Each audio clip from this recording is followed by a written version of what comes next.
जब अर्जुन ने आत्मा और ज्ञान को समझ लिया तो उसके मन में एक नया सवाल उठता है। हे कृष्ण, अगर ज्ञान सबसे श्रेष्ठ है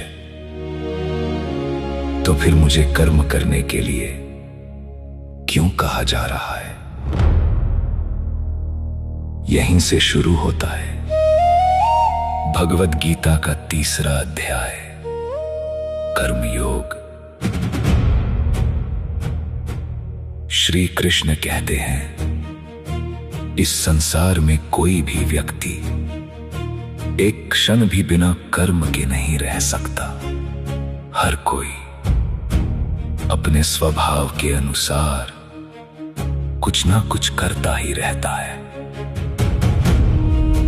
इसलिए कर्म से भागना समाधान नहीं है, बल्कि सही तरीके से कर्म करना ही जीवन का मार्ग है। श्री कृष्ण समझाते हैं 2 रास्ते हैं, ज्ञान का और कर्म का। लेकिन केवल कर्म को छोड़ देना सच्चा त्याग नहीं है। अगर मन में इच्छा और आसक्ति है तो बाहर से शांत दिखना सिर्फ दिखावा है। इसलिए सच्चा योगी वही है जो अपने कर्तव्य का पालन करता है, लेकिन बिना किसी स्वार्थ के।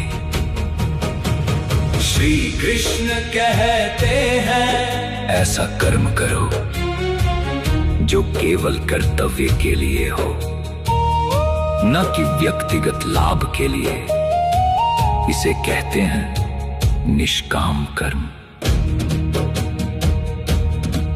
जब हम बिना फल की इच्छा के कर्म करते हैं तो हम कर्म के बंधन से मुक्त हो जाते हैं।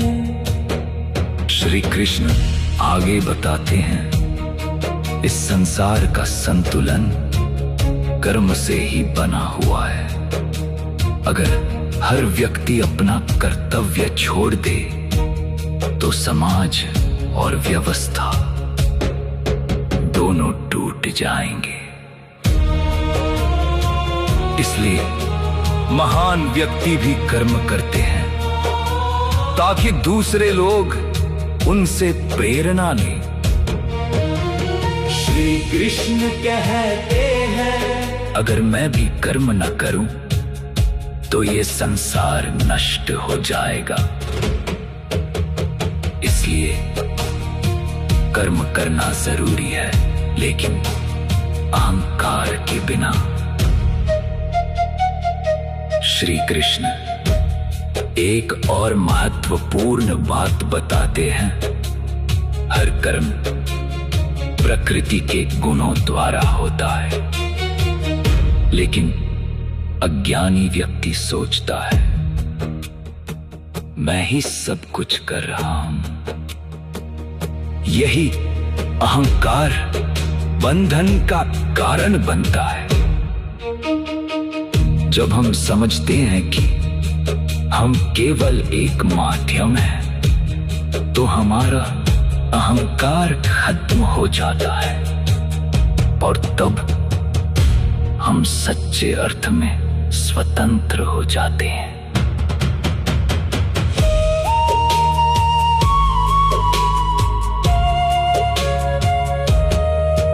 ये अध्याय हमें सिखाता है, ये अध्याय हमें सिखाता है, ये अध्याय हमें सिखाता है, जब कर्म से भागना नहीं, सही भावना से कर्म करना और बिना फल की इच्छा के कर्म करना।